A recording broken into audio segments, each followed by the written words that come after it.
পাঁচ রাজ্যের ভোটে 4টি রাজ্যই দখলের পথে বিজেপি। বড় চমক দিয়ে পাঞ্জাব দখল কেজরিওয়ালের আপে। ফের যোগীতেই আস্থা উত্তরপ্রদেশের। কিছুটা আসন কমলেও বিপুল সংখ্যাগরিষ্ঠতা নিয়ে আবারও ক্ষমতায় বিজেপি। এখনো পর্যন্ত 273টি আসনে জয়ের পথে বিজেপি। গতবারের তুলনায় আসন বাড়লেও বহু পিছিয়ে রয়েছে সমাজবাদী পার্টি।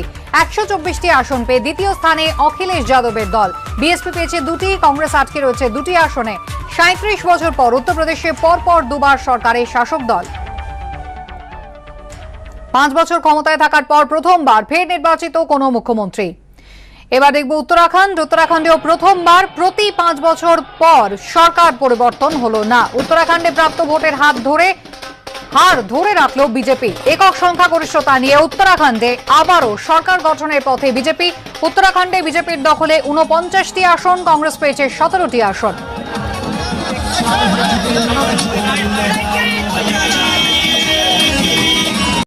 পাঞ্জাবে কংগ্রেসকে কোণঠাসা করে এবার সরকার গঠনের পথে কেজরিওয়ালের আপ। 117-র মধ্যে আপের দখলে 92টি আসন, মাত্র 17টি আসন পেয়ে ধরাশায়ী হয়েছে কংগ্রেস। পাঞ্জাবে হার স্বীকার করে টুইট করেছেন নবজোৎ সিং সিধু। বলেছেন, মানুষের কণ্ঠস্বর মানে ঈশ্বরের কণ্ঠস্বর।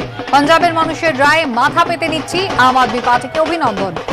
পাতিয়ালায় হেরে গিয়েছেন প্রাক্তন মুখ্যমন্ত্রী অমরিন্দর সিং, যিনি কংগ্রেস ছেড়ে পাঞ্জাব লোক কংগ্রেস গঠন করেছিলেন।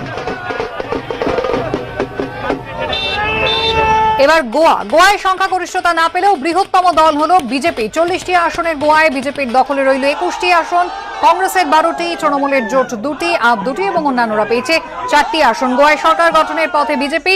14ই মার্চ শপথ নিতে পারেন মুখ্যমন্ত্রী, এমনটাই সূত্র মারফত জানা গিয়েছে। বিজেপিকে সমর্থনের ঘোষণা করেছেন জয়ী নির্দল প্রার্থী।